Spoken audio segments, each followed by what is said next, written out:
Buenas tardes a todos, bienvenidos a Casa Árabe. Muchas gracias por su presencia aquí entre nosotros. Hoy tenemos en la agenda un tema de enorme interés, yo creo, para todos los que se interesan por el mundo árabe y para todos los españoles, puesto que los países del Magreb son países que interesan de manera muy particular a España.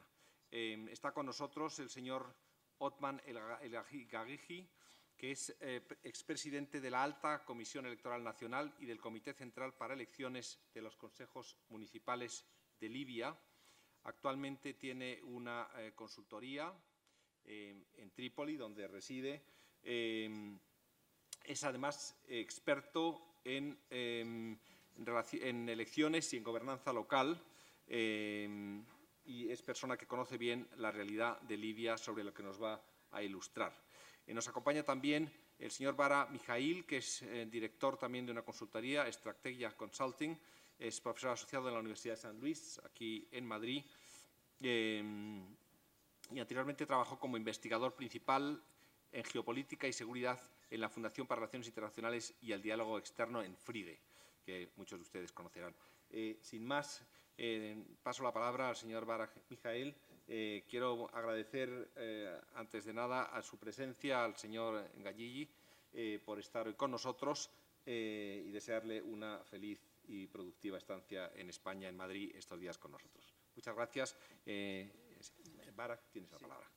Muchísimas gracias, Pedro. Buenas tardes a todos. Muchas gracias, antes de todo, a Casa Árabe, a Pedro Martínez Abal, a Karim Hauser, a todo el mundo en Casa Árabe para la organización de este evento. Gracias también al doctor Othman Ghaghighi por estar con nosotros para hablar de los asuntos relacionados a un país que nos llama la atención desde hace tiempo ya, un país que tiene muchas complejidades, que son las complejidades que vamos a intentar y analizar hoy con el señor Ghaghighi. Y basándome sobre eso, la verdad es que yo voy a hablar de manera muy breve, muy rápida, porque yo creo que tengo mucho más que aprender del doctor Ghaghighi. Solo unas palabras para decir que cuando se mira a Libia, y lo hablo tan del punto de vista del investigador como del punto de vista profesional en lo que se relaciona al ámbito de las actividades de Strategia Consulting, es que contamos con una red de asesores, una red de investigadores como el doctor Othman Ghaghighi, y la verdad es que Libia es un enfoque muy importante de nuestra actividad, no solo porque es un país estratégicamente bien posicionado cuando se trata de entender lo que nos interesa como europeos, sino también porque es un país que tiene muchas complejidades que hay que leer o que podemos leer a muchos niveles.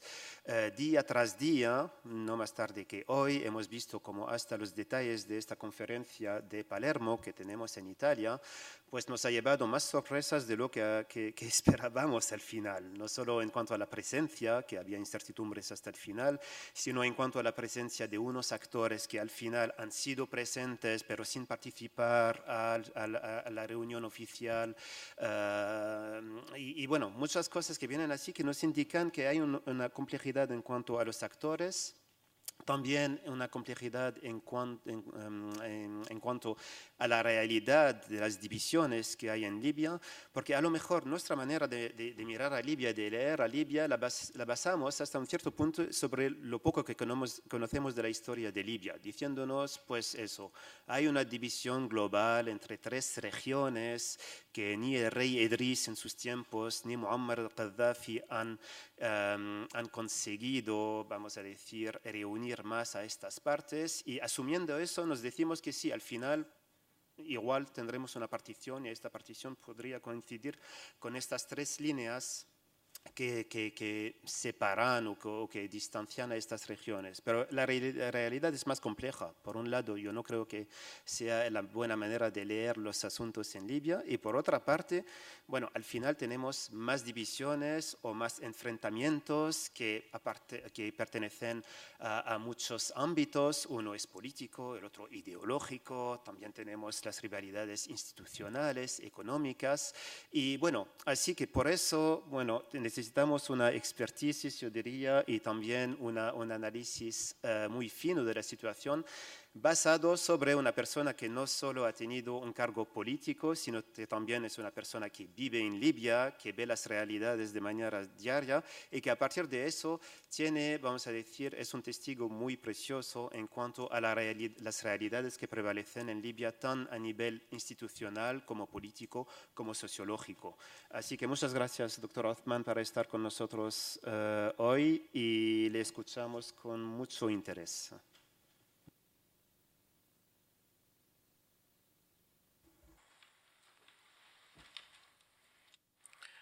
Thank you very much for your kind words. Muchas gracias por tus amables palabras y muchas gracias a todos por venir a escucharme y aprender sobre Libia. Estoy muy agradecido de que estén hoy aquí para intentar entender mejor la situación actual en Libia. Como pueden ver,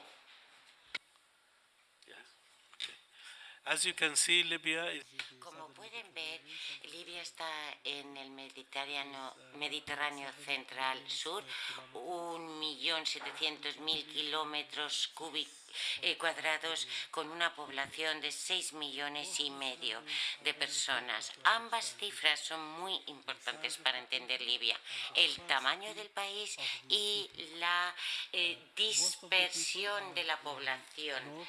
Casi todo el mundo se encuentra en el norte del país, casi toda la población. Hay otros asentamientos también en el desierto y casi todos los asentamientos del desierto tienen agua. El agua es fundamental para entender cómo funciona la dinámica en Libia y el tamaño de su población. Desgraciadamente estamos rodeados por países que con una población total de más de 250 millones de habitantes. Por lo tanto, los pueblos que nos rodean son muy grandes. Libia lo es geográficamente, pero en población no. Es muy pequeña. Antes del 2011, con la primavera árabe, tuvimos una dictadura totalitaria que duró 43 años. No es solamente un sistema político que duró 43 años, sino que ahora nos enfrentamos a los resultados de este sistema implantado durante tanto tiempo. En esa época el problema era el activismo político, la libertad de expresión y la falta de servicios, educación y servicios de salud a la altura de nuestros días. En el 2011 tuvimos una revolución, un cambio de nuestras estructuras políticas. Ahora tenemos una nueva Libia. Desgraciadamente, las cosas no han ido como hubiéramos querido que fuesen.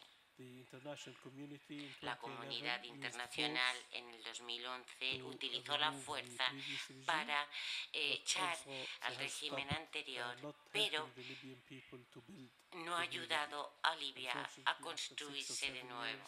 Después de 6 o 7 años, todavía consideramos que estamos en un estado de guerra civil, con un Estado que no funciona. Una de las exigencias de la revolución del 2011 fue la democracia. Para que haya políticos electos que administren el Estado y que no haya personas puestas allí por pertenecer a una u otra tribu, una u otra tendencia. Tuvimos unas primeras elecciones con tenemos un parlamento de 200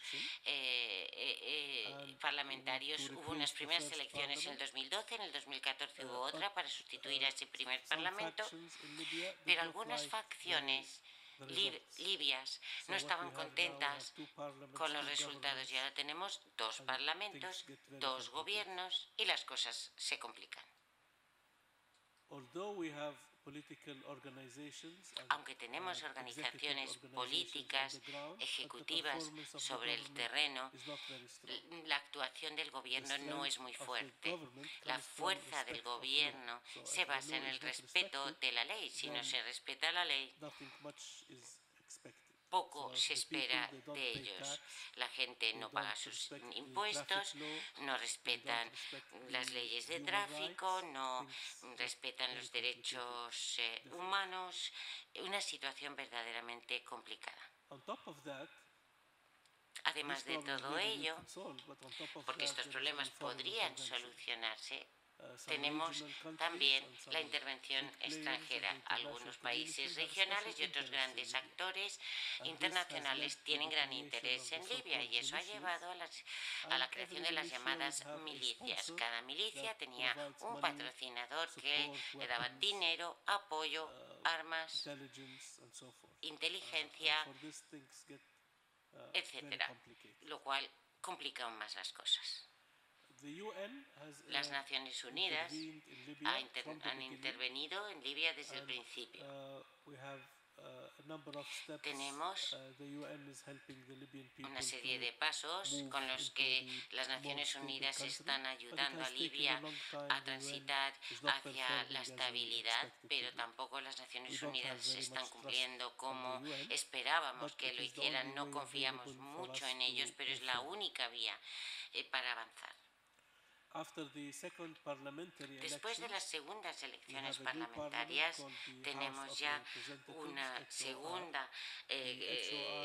parlamento que se llama Cámara o Casa de los Representantes. Está en el este, no en Trípoli, sino en Tobruk, al este del todo, como podrán ver en el mapa.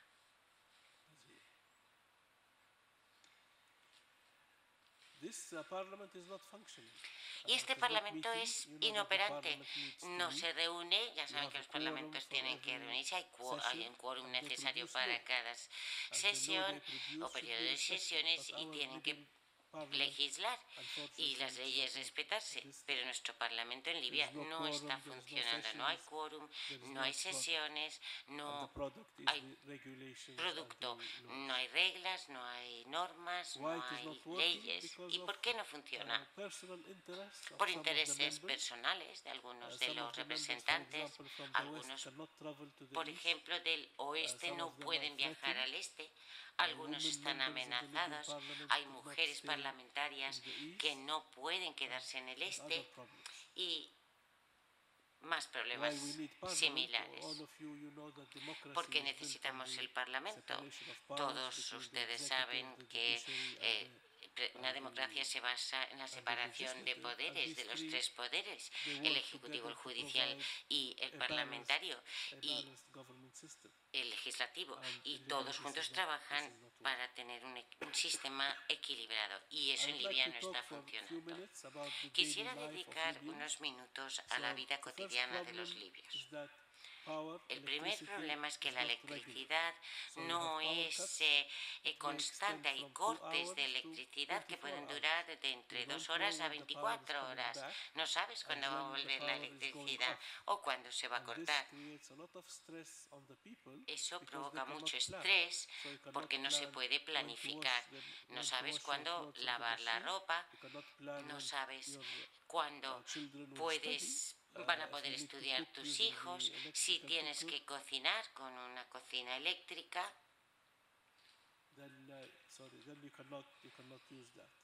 Pues tampoco. Por otro lado, la electricidad de uso doméstico y sus cortes puede ser un problema, pero mucho más lo es en un hospital. Niños, incubadoras, aparatos de diálisis, las cosas se complican mucho. Los semáforos fallan, no se puede controlar el tráfico, los bancos no te dan metálico porque no funcionan sus ordenadores, pero lo que es más importante, por esa pérdida de la electricidad, no puede haber una administración pública seria porque hace falta aire acondicionado, oficinas, ordenadores, etcétera. Comprendo que para ustedes puede ser difícil vivir 2 horas sin electricidad. Yo estuve en Milán hace unas semanas y estuve en casa de unos amigos y querían cortar la luz 1 hora y habían dejado avisos en todo el edificio de que iban a cortar una hora la luz. En Libia, bueno, estamos 14 horas sin electricidad y nadie nos advierte y nadie nos dice cuándo va a durar. Libia, como podrán ver, es muy vasta, muy grande. El transporte es muy importante, lo cual exige combustible. Hay que poner combustible en los vehículos. Si hay carencia de combustible, por ejemplo, en el sur de Libia, y nosotros pagamos 15 céntimos libios en el norte, pero 15 dinares completos en el sur por esa misma cantidad, lo cual también provoca gran estrés a la población.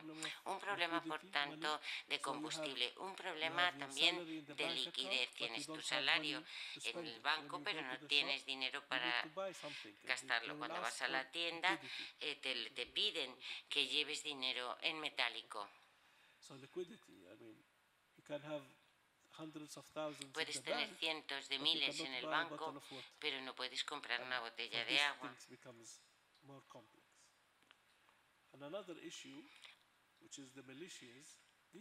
También está la cuestión de las milicias.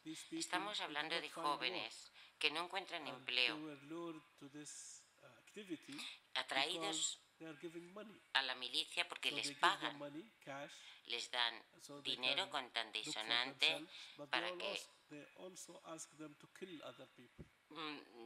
por lo tanto se pueden mantener, pero también les pagan por matar a otros, se matan entre sí, a civiles, no hay ley y el gobierno es muy débil para... Si el problema fuera solo libio, podía haberse resuelto, pero si hay otros actores, y no quiero mencionarlos porque creo que casi todos los seguidores sabrían que los actores regionales e internacionales tienen efectos muy fuertes sobre el terreno. A principios de este año se celebró la reunión de París. Los franceses decidieron resolver la cuestión, llamaron a las diferentes partes del conflicto y celebraron una conferencia en París. Decidieron que iban a celebrar elecciones el 10 de diciembre, dentro de 3 semanas. A los italianos no les gustó. Era precipitar esas elecciones. Yo soy experto electoral y les puedo decir que no hay ningún problema en celebrar esas elecciones. Tienes las urnas, tienes la papeleta, pones cuál es tu elección y la introduces en la papeleta. Eso no es un problema para Libia, ya sea el 10 de abril o en el mes de abril del año que viene. El problema es que hay gente que no acepta los resultados de las elecciones, porque si hay elecciones hay un resultado, hay ganadores y hay perdedores. Los perdedores tienen que aceptar los resultados, pero los perdedores dicen, o los que esperan perder, dicen que si las elecciones no son justas, no van a aceptar los resultados. Justas, según ellos, es que no ganen ellos y complica mucho.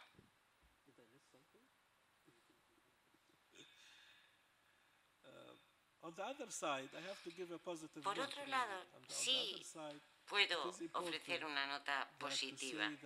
Es muy importante decir que Libia no se ha desintegrado, no se han creado nuevos países. Tenemos un apoyo social muy fuerte. La unidad familiar, la unidad social se mantiene aglutinada a Libia. Hay matrimonios mixtos entre tribus, ciudades, y la gente tiene familia o amigos en las diferentes zonas y tribus. Eso va bien. También hay un movimiento de sociedad civil muy fuerte que para ayudar a los libios a avanzar, intentando también suplir la falta de educación, de servicios de salud. La gente se ayuda entre sí. a veces por motivos religiosos o de caridad, pero también por motivos humanitarios. Llegados a este punto, ¿qué pensamos los libios de cómo van las cosas?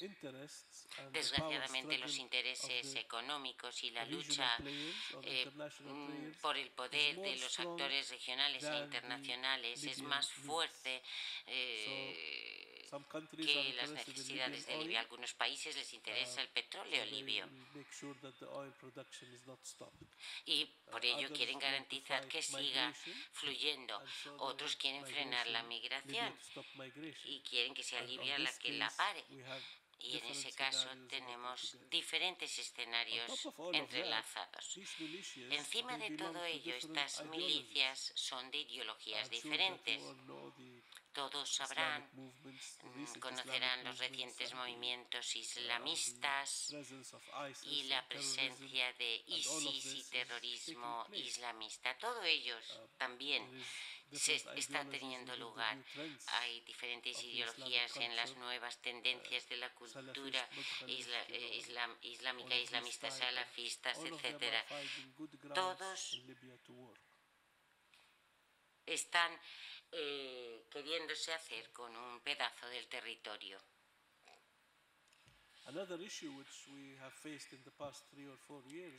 Otra cuestión a la que nos hemos enfrentado muy recientemente en estos últimos años es el terrorismo internacional. Como el Estado no está presente en algunas zonas, los terroristas de ISIS o Daesh que estaban en Irak o en Siria han ido a fundar lo que ellos llaman el Estado Islámico. Ahora tenemos un conflicto terrorista ideológico en crecimiento, pero por otra parte también hay que decir que los Estados Unidos se están ocupando con esto, con ataques aéreos directos a sus campamentos. Quisiera ofrecerles un dato. En este punto de aquí, Gatrun, y aquí tenemos la frontera libia. Desde Gatrun a la frontera libia hay 350 kilómetros.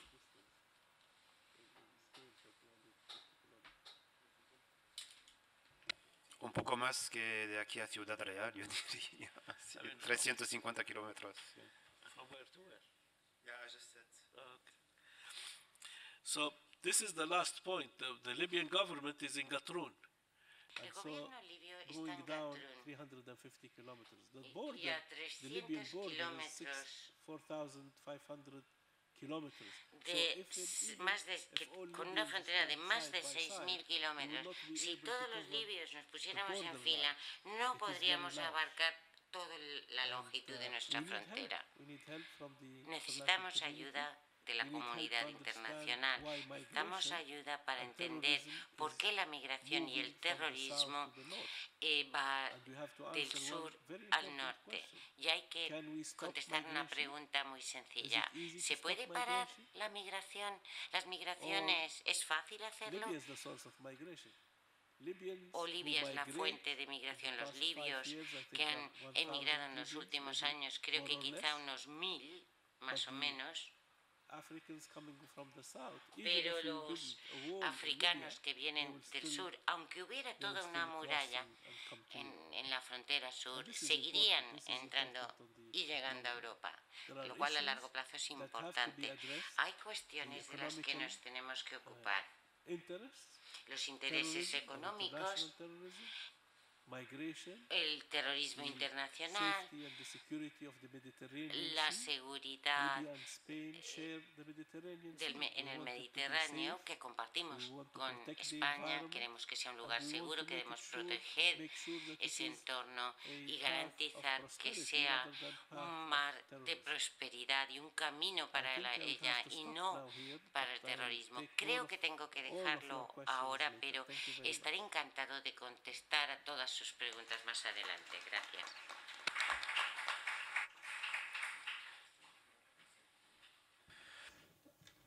Pues muchas gracias, doctor Othman, por este panorama denso y completo al mismo tiempo. Entendemos que hay muchos temas que están importantes en cuanto a los asuntos relacionados a Libia hoy.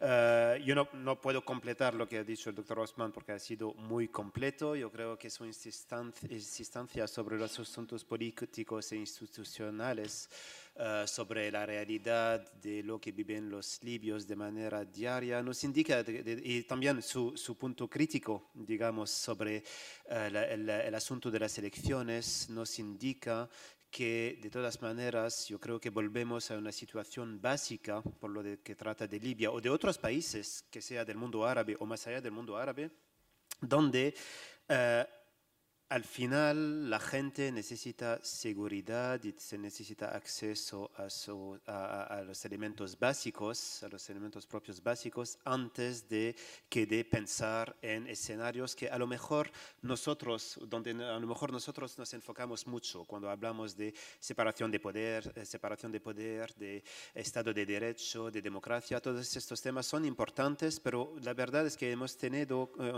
como muchas esperanzas o hasta una ilusión entre 2011 y 2013, o yo me acuerdo haber visitado a Trípoli por la última vez en 2013, donde todavía se notaba que la gente tenía optimismo, que mucha gente creía que había manera de construir lo que faltaba desde hace tiempo en Libia, que es la falta de Estado, de un Estado propio. Y lo que vemos ahora, o lo que entendemos, es que lamentablemente parece como si tuvimos una regresión.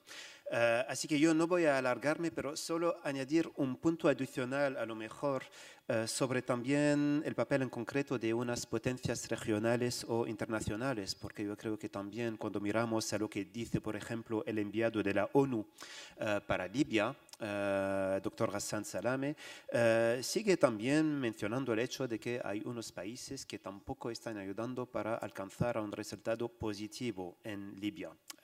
Entre ellos pensamos a los que apoyan al bando, vamos a decir, del este, o al general Khalifa Haftar, que incluyen o que empiezan, yo diría,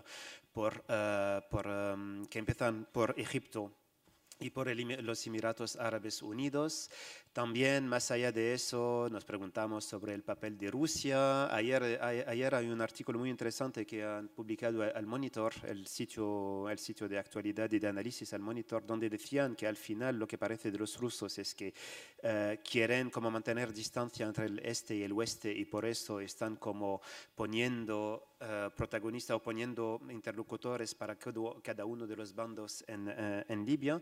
Bueno, hay esta parte. Y por otra parte, tratamos de un gobierno que se llama el gobierno internacionalmente reconocido, que es el gobierno de Trípoli, que está encabezado por Fayez Sarraj, pero que, vamos a decir de manera, el contraste aquí es que mientras el general Khalifa Haftar está intentando llevar o intentando apoyar a su legitimidad diciendo que tiene, entre otras cosas, una fuerza militar y tiene una potencia militar, al mismo tiempo lo que vemos en cuanto al gobierno de Trípoli, que es el gobierno internacionalmente reconocido, el que supuestamente tiene la legitimidad y tiene la legitimidad desde el punto de vista del derecho internacional, pues al mismo tiempo necesita las milicias para poder estar en poder y para poder mantenerse en poder. Bueno, tenemos este conjunto y tenemos esta complejidad adicional y yo insisto, yo creo que tiene razón Ghassan Salamé cuando dice que si por lo menos los países extranjeros cambiaban de estrategia o limitaban su interferencia en los asuntos libios, a lo mejor los libios se podrían sentar juntos y hablar de lo que les divide antes de alcanzar un mínimo acuerdo, pero un acuerdo de todas maneras. Y bueno, a ver cómo entonces, no sé si Palermo nos ha dado resultados concretos a la hora donde hablamos, lo dudo, yo creo que el doctor Othman también me parece un poco pesimista, pero a partir de eso, pues abrimos entonces la sesión para vuestros comentarios o vuestras preguntas.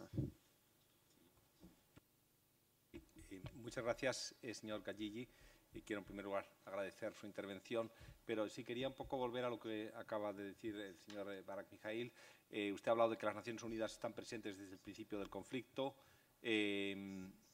el alto representante del Secretario General de Naciones Unidas acaba de presentar nuevas ideas para intentar resolver el conflicto, y también hay conversaciones en Palermo. ¿Cómo ve usted ambas iniciativas? Muchas gracias.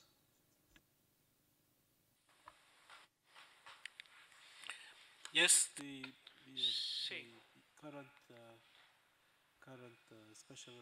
El representante especial actual ha formulado una hoja de ruta que le gustaría que siguieran los libios.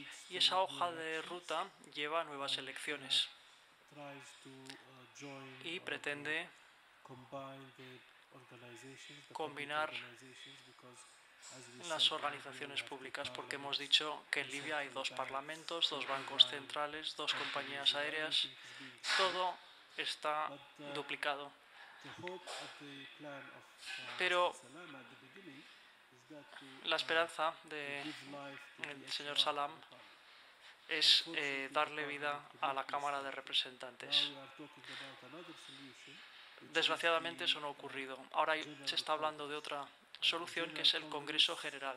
El Congreso General, al que se invitará a determinadas personas que serán representantes de todos los libios, representantes políticos, sociales, tribales, económicos, y lo que decida el Congreso pues será el futuro de Libia. Un poco como la loya jirga afgana en el 2007, cuando los líderes tribales se reunieron para acabar con el parlamento que había entonces y nombrar a un nuevo presidente. Y creo que nos movemos por ese camino. A mi juicio, ese no es el problema. Se puede hacer, pero el problema es que todos los actores internacionales deberían dejar de interferir en la política libia. En la economía sí que pueden interferir, pero en la política no.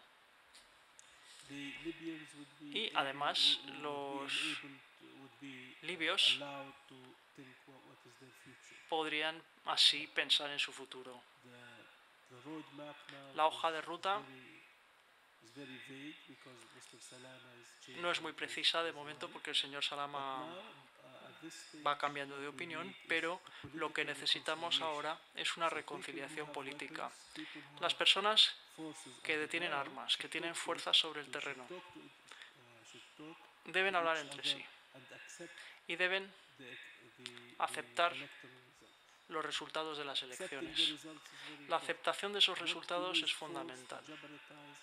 No hay que utilizar la fuerza para impedir o perjudicar las elecciones. Esto es lo que se pretende en Palermo. Se está intentando que los actores principales de Libia se pongan de acuerdo sobre la celebración de elecciones y la aceptación de los resultados.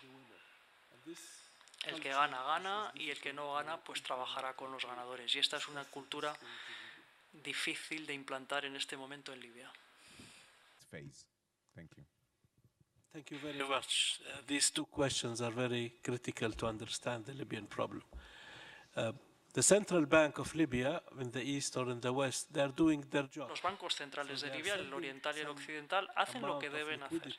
Envían liquidez a las distintas oficinas, a las sucursales, para que la economía siga moviéndose. La liquidez que llega a las sucursales debería dividirse entre los clientes de esa sucursal. Pero lo que ocurre en realidad es que un 50 o un 70% de esa liquidez acaba en manos de las milicias locales, porque son ellas las que protegen al banco. Así que la mitad del dinero se va hacia las milicias, y ese dinero se vuelve a utilizar para comprar más armas, para comprar municiones y para alistar a más milicianos. Esto es lo que explica la crisis de liquidez. Si se hace un cheque de 1000 dinares y se va al banco, te dan 0. Entonces hay que acudir a las milicias, darle cheque al miliciano y el miliciano te da solo 600 dinares u 800 dinares. Ha hecho una ganancia de 200 dinares sin hacer nada, solo porque tiene acceso al director de la oficina. Y las cosas se complican todavía más si la gente no llega a fin de mes. Si mi sueldo es de 1.000 y pierdo la mitad para conseguir liquidez, pues me quedo con poco. Y esta es la cuestión de la liquidez. Y no solo en lo que respecta a los dinares libios, también hay fondos en divisas extranjeras, dólares, euros, y las milicias también tienen acceso a ese dinero porque fuerzan a los bancos a darles ese dinero y así recaudan millones de euros en cuentas en el extranjero. Su segunda pregunta también es muy importante, la aceptación de los resultados. Hay que intentar entender por qué las milicias no quieren aceptar los resultados. Es la pregunta crítica. Si no quieren aceptar los resultados electorales, lo que significa es que le están sacando provecho al status quo, un provecho financiero, religioso, social, lo que sea. Entonces lo que hay que hacer es abordar la cuestión real que hace que no acepten los resultados. Yo creo que los milicianos, aunque algunos son delincuentes y bandidos, la mayoría de los milicianos son milicianos por el dinero. Entonces, si atendemos las necesidades de los milicianos con dinero, pues a lo mejor, por ejemplo, se les podría formar, podrían concluir su formación, a lo mejor quieren aprender inglés, francés, español. Entonces hace falta un plan.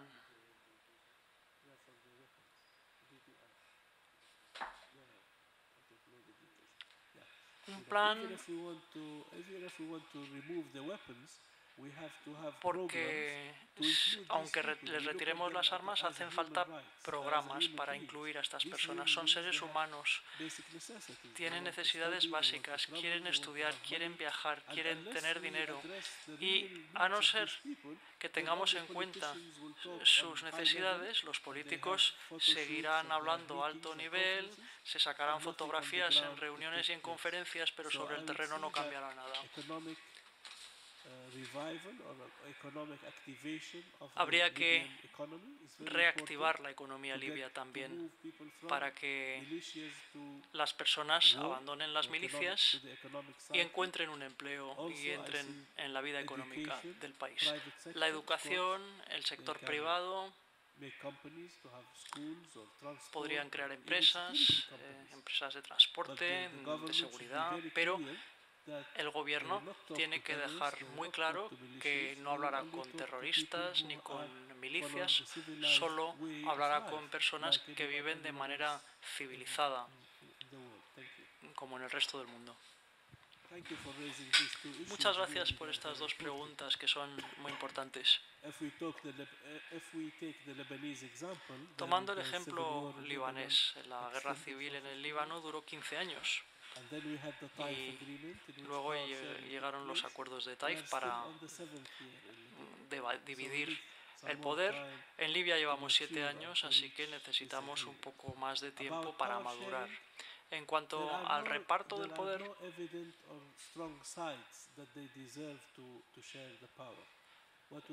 no parece que haya avisos de ello. Ahora, de momento vemos delincuencia, abusos de derechos humanos y esto no va a llevar al reparto del poder. Si nos comparamos con el Líbano, las estructuras étnicas y religiosas son muy claras. Las relaciones entre etnias no son tan fuertes y por lo tanto es más fácil repartir el poder. Los chiíes una cosa, los suníes otras, los cristianos otras, pero en Libia la situación es muy distinta, la estructura social es muy distinta. Volviendo a los líderes de las milicias, el principal problema es económico. Tomemos a los padres. Si sus hijos traen dinero a casa, pues a veces hay que hacer la vista gorda. Mientras se vean atendidas las necesidades de las familias, se hace la vista gorda, así que los padres no presionan a sus hijos. Por otra parte, tampoco ayuda la religión, porque los líderes religiosos les piden a estos jóvenes que luchen y que maten en nombre de quien sea, los salafistas o lo que sea, en nombre de Alá, lo que sea. Así que todo es muy complicado. Si hubiéramos encontrado una solución, no estaría hoy en Madrid. Gracias. Thank you very much. This is a very good question, and this is my specialty. Muy acertada y además coincide con mi especialidad. Las primeras elecciones fueron en el 2012, con una participación del 75%. Los ciudadanos estaban encantados de poder elegir a sus representantes en la Cámara parlamentaria. Desgraciadamente, posteriormente, como el Parlamento no cumplió las expectativas de los ciudadanos, pues hay ciudadanos que dijeron no votaremos más porque nuestro voto no cuenta. Y desgraciadamente, desde el 2012 hasta ahora la participación ha bajado. Yo me encargué del seguimiento de las elecciones municipales y la participación fue de un 60%, porque a los ciudadanos les interesaban mucho los temas municipales. Entonces voy a votar por este concejal va a hacer algo por mí inmediatamente. En cambio, en las elecciones nacionales, la participación bajó de un 75-80% en el 2012 a un 35% en las elecciones del 2014. O sea, una caída muy acusada.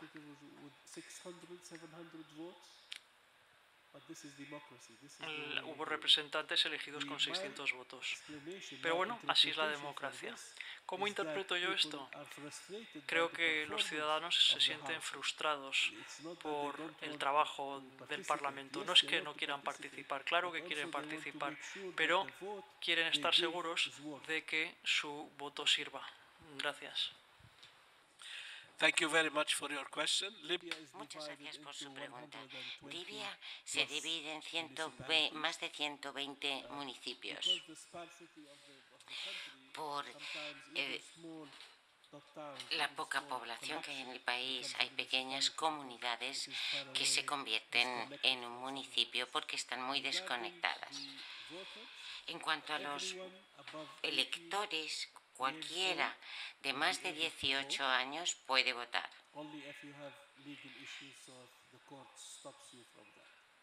Solamente no pueden votar los que tienen problemas judiciales. No hay restricción ninguna, salvo para los encausados. A todo el mundo que vive dentro de un municipio se le permite ser candidato si tiene más de 25 años, y la única restricción es para los militares que no pueden presentarse a las elecciones. Es muy abierto, por lo tanto, el sistema tanto para los votantes como a los candidatos, la cuestión de las elecciones municipales. Afortunadamente, todos los resultados de las elecciones municipales fueron aceptados y no ha habido problemas de rechazo de resultados. La ley garantiza también un escaño para una mujer,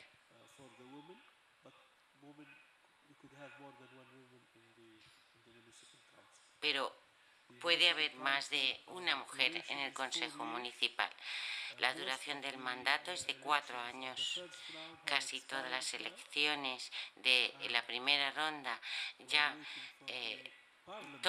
han tocado su fin y estamos esperando a que el Parlamento habilite la segunda ronda de elecciones municipales y eso no va a suceder. Okay, Dr. Gajiji wants me to take this one about Khalifa Haftar. El doctor Hajiji quiere que hable yo del general Haftar. Yo pues solo puedo expresar mi opinión sobre el general Haftar. Desde el 2014, en la guerra entre una y otra parte de Libia, sinceramente creo que el señor Haftar ha demostrado sus intenciones. No creo que se le pueda calificar como demócrata. Está más interesado en el poder y en aparecer como el hombre fuerte que puede suponer un cambio. Lo que ha ocurrido hoy en Palermo es un indicativo de esto, de si va a venir, si no va a venir, si iba a participar en la reunión principal, pero no, se fue a las paralelas, y eso da la impresión de que es uno de los que cortan el bacalao, y digamos que los italianos le han ayudado a fortalecer ese papel. Por otro lado, y podríamos hablar muchísimo de Khalifa Haftar, por otro lado hay una actitud tribal, familiar, de que cuando va al país que sea va con sus hijos, siempre está esa dimensión de él dando la impresión de que él solo promueve a los que tiene cerca y en los que puede confiar. En cuanto a su postura del acuerdo y las condiciones u obstáculos que está poniendo están muy claros. Están los políticos, los militares por un lado, y él dice que él mantendría a los militares con un componente político plus para ellos. Khalifa Haftar es parte de la solución, pero claramente también es parte del problema. Eso se ve claramente, y vuelvo a lo que se ha dicho antes sobre el papel de los países extranjeros, lo que están haciendo con las municiones y financiación.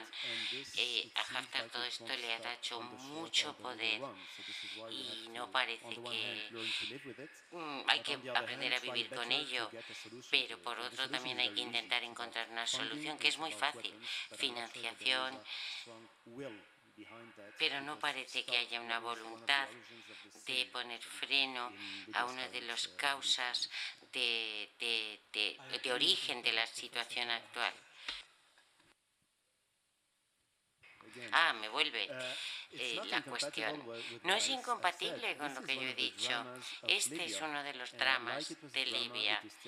Igual que lo fue, también lo es para Siria, buscar ese hombre fuerte que permita que no se derrumbe más de lo que ya lo está.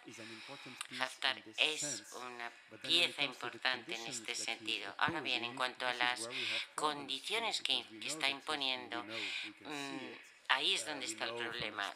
Sabemos por sus declaraciones que no parece que esté dispuesto a acercar sus puntos de vista a los del lado occidental para negociar algo. No digo que en la parte occidental todos sean santos, a todo el mundo le interesa el poder, pero es el hombre fuerte del este que permite que no se venga abajo. Lo estamos dejando de lado que sus relaciones con Aguil Assad, el presidente de la Cámara de Representantes, no son tan buenas, y también ha estado incluyendo algunas tribus y excluyendo a otras, así permitiéndole permanecer en el poder y dejando también de lado que incluso los militares que han trabajado junto a él, algunos de ellos han tenido problemas con él.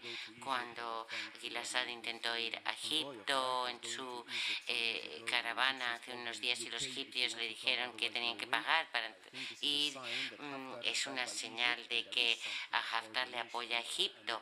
Hay algo ahí de coordinación y acuerdos entre ellos. No le veo como un hombre de paz. Sí le importa mucho su país, pero sí le importa tanto, tendría que abrirse un poco a hablar con franqueza de los motivos para oponerse. Decir, sí, soy un hombre fuerte, que lo es, Pero Fayez Sarraj, el primer ministro, le han puesto así, a dedo, mientras que yo llevo trabajando mi poder, permitiendo que se fortalezca mi red. No puedo decir mucho más. Soy crítico en cuanto a Khalifa Haftar, pero también lo soy para Fayez Sarraj, porque ha hecho cosas mal. Pero Khalifa Haftar ha abusado un poco de su fortaleza, que no creo que se mantenga si los que le apoyan hoy dejan de apoyarle de la noche a la mañana. Yo también tengo que añadir a lo que ha dicho el profesor Bara.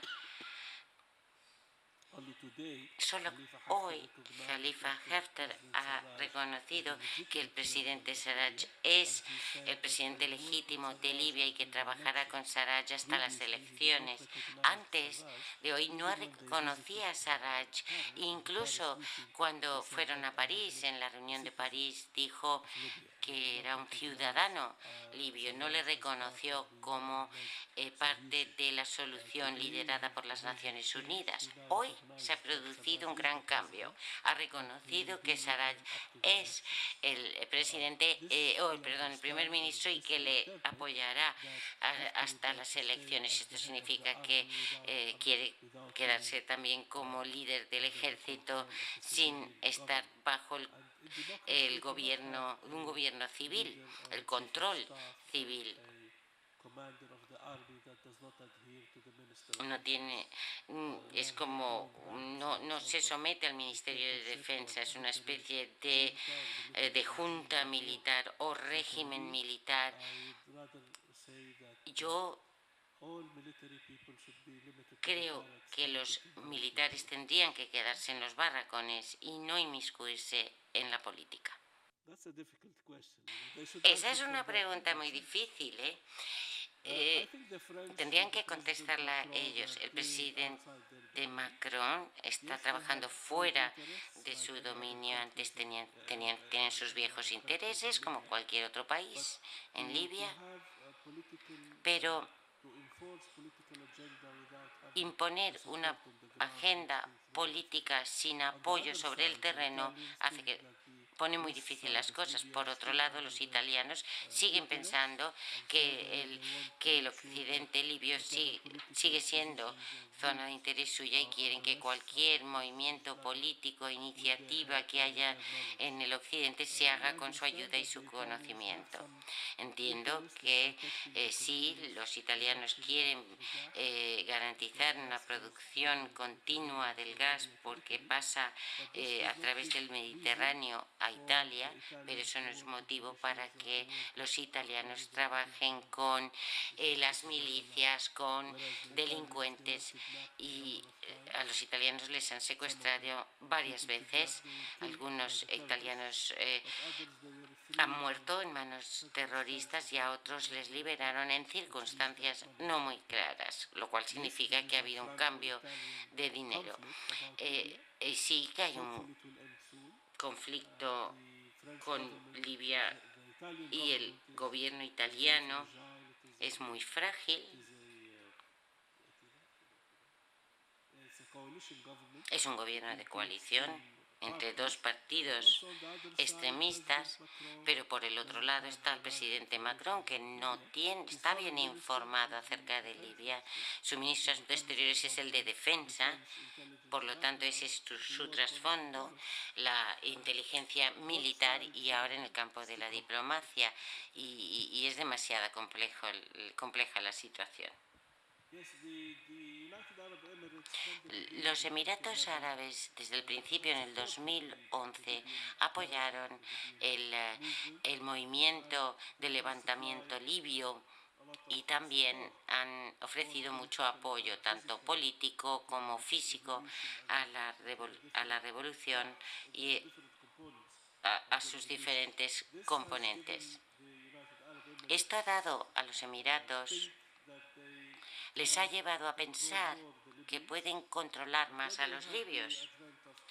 Y después tenemos también el advenimiento de Qatar, que apoya a otros libios, uno con un enfoque liberal, el de los Emiratos, pero Qatar lo hace, sin embargo, con el enfoque de los hermanos musulmanes. Sobre el terreno hay un conflicto ahora muy claro entre los islamistas y los no islamistas y en las diferentes posturas, por ejemplo, el Banco Central, el Tribunal de Cuentas, el alto representante, el Alto Consejo, dependiendo de qué lado dependan para lograr sus fines políticos. Estas intervenciones extranjeras posponen intencionadamente la estabilidad del país para beneficiarse de las condiciones actuales. He preguntado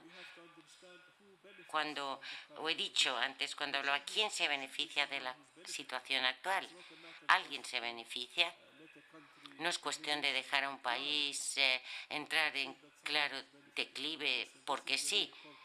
Y esa es realmente la clave de todo lo que está sucediendo.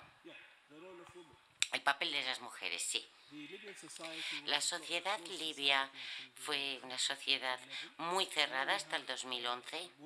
Ahora hay mujeres en los ayuntamientos electas. También hay parlamentarias en ambos lados, pero hay que reconocer también que en el funcionariado hay un 55% de mujeres y en la enseñanza más del 70% son mujeres. Por lo tanto, son agentes muy importantes en la sociedad, en la estructura del país y cada vez participan más en la vida política. No hay experiencia, está claro, no la tienen, pero tampoco la tienen los hombres en los puestos políticos electos, y las mujeres sí están avanzando mucho. O sea, me pregunta algo sobre Estados Unidos, los saudíes y ¿qué más? Los alemanes. Bien. El apoyo a los municipios de Estados Unidos proviene de USAID, o sea, son donativos de los norteamericanos, y este organismo, USAID, forma al personal municipal, también ofrece servicios básicos, piezas de recambio y necesidades básicas en materia de educación y sanidad. Estados Unidos, además, aporta mucho al PNUD, a UNICEF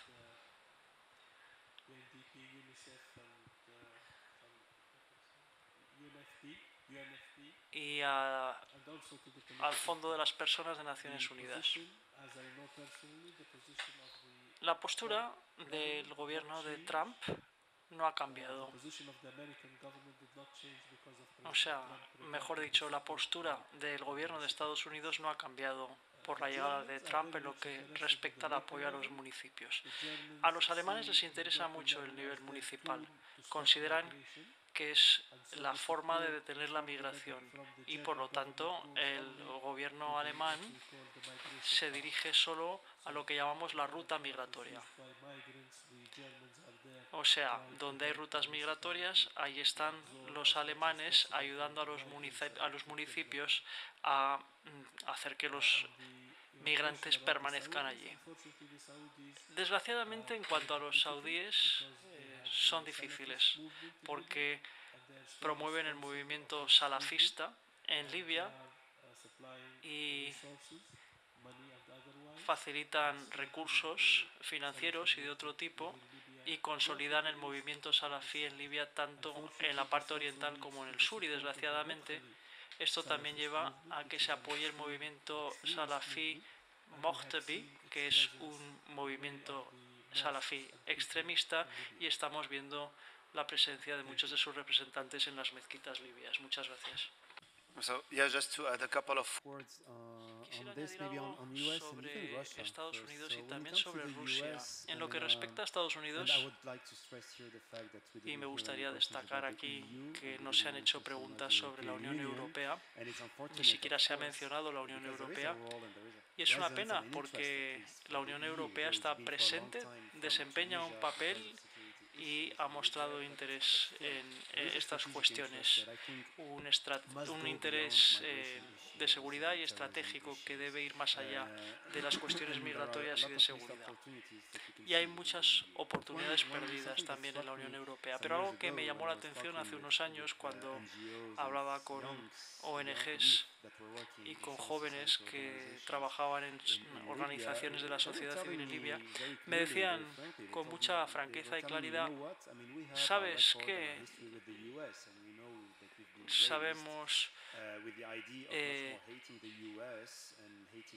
cómo tenemos que reaccionar a Estados Unidos. Se nos ha criado para pensar que tenemos que odiar a Estados Unidos y menos a la Unión Europea. Pero cuando se acabó con el gobierno de Gaddafi, cuando se trataba de recaudar fondos para reforzar a la sociedad civil, la diferencia entre los norteamericanos y la Unión Europea es que los norteamericanos veían que no éramos capaces de redactar en inglés, pues nos mandaban a alguien para redactar el proyecto en inglés, lo redactaban, se aprobaba y empezábamos a trabajar. La cosa era fácil. En cambio, en el caso de la Unión Europea había que presentar un documento de 100 páginas definiendo todos los costes, luego enviar el proyecto, luego nos lo mandaban nos lo volvían a mandar, teníamos que justificarlo todo, era demasiado complicado. Los estadounidenses eran más pragmáticos y estaban más fácilmente en contacto con los jóvenes. Eso lo hemos visto desde 2011. Ahora, hablando del presente y sin extrapolar en la situación libia, en el sistema de las relaciones internacionales, volviendo al presente, pues hay que destacar que en el gobierno de Obama lo importante era la seguridad. Para Trump sigue siendo también lo importante. Lo vemos en AFRICOM y cómo AFRICOM está intentando atacar a Daesh en algunos sitios de Libia y lo está haciendo con eficacia. Pero tenemos pues esta prioridad de la seguridad, también hay interés por el petróleo, pero creo que hay algo que falta. Tal vez las mejoras recientes, por ejemplo, que Stephanie Williams es la número 2 de la misión de Naciones Unidas en Libia y que es muy activa y que está promoviendo de cierto modo la voz de Estados Unidos, pero en fin, falta algo en cuanto a la visión de Estados Unidos de Libia. Y esto es paradójico porque en el siglo XIX a Estados Unidos le interesaba mucho Libia, así que en la historia hay altibajos. En lo que respecta a Rusia, me remito a lo que he dicho antes. Hay cierta confusión porque se da por supuesto que Rusia apoya a Haftar y que los paramilitares están presentes en el este, pero también se da por supuesto que se están distanciando, que no quieren apoyar a ninguno de los dos lados. En fin, yo no sé cuál es la realidad, pero esto también se aplica a Siria. Por cierto, una de las lecciones de la primavera árabe es que al final el norte de África vuelve a tener un papel muy importante como lo tuvo durante la Guerra Fría. Si gana Rusia, es a costa de Estados Unidos y viceversa. Y vemos que Rusia avanza poco a poco con un discurso que parece equilibrado y es una forma de posicionarse en el norte de África, y espero que Libia no pague el precio de esa rivalidad. En cuanto a Arabia Saudí, no hemos hablado mucho de ese actor. Uno está aquí y el otro está allá. ¿Qué vínculo hay? Pues es el vínculo del que hemos oído hablar, la Medjalía, la presencia de los salafistas, que no solo están en Libia, sino también en Argelia. Al-Mahari es el líder que está en Arabia Saudí, que tiene sus fans y las personas que lo apoyan, que trabajan con él. ¿Es cuestión de dinero, de ideología? No lo sé, pero lo cierto es que hay una influencia saudí que se suma a la influencia de otros estados y que también nos lleva a esta estrategia de lucha contra los hermanos musulmanes de Arabia Saudí. En fin, aquí es donde todo se complica. No hay una respuesta fácil a su pregunta. Lo que está claro es que, al igual que Siria y al igual que otros estados antes, Libia es un escenario de guerras por delegación, con las consecuencias que ello tiene.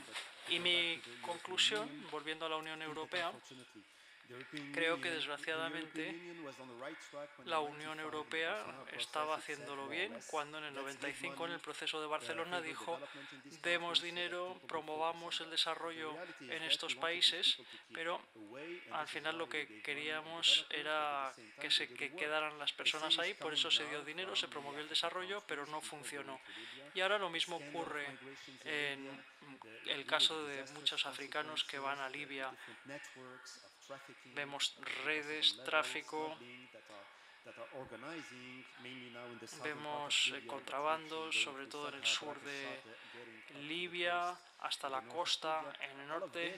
Todo esto proviene de algo y proviene de la frustración, el vacío político de Libia, la falta de horizontes, aunque en el 95 en Barcelona ya considerábamos que era un problema y después de 25 años no hemos avanzado nada y ahora estamos temiendo que los nacionalistas y los partidos de extrema derecha pudieran hacerse con el poder, y esta es una mala noticia para la Unión Europea, desgraciadamente. Permítame que añada, en lo que respecta a Libia, que si bien la Unión Europea representa a sus miembros, yo veo que las políticas y las actuaciones de distintos países de la Unión Europea en Libia discrepan de la postura oficial de la Unión Europea. La presencia de la Unión Europea y los proyectos de la Unión Europea en Libia son muy débiles y a veces no reflejan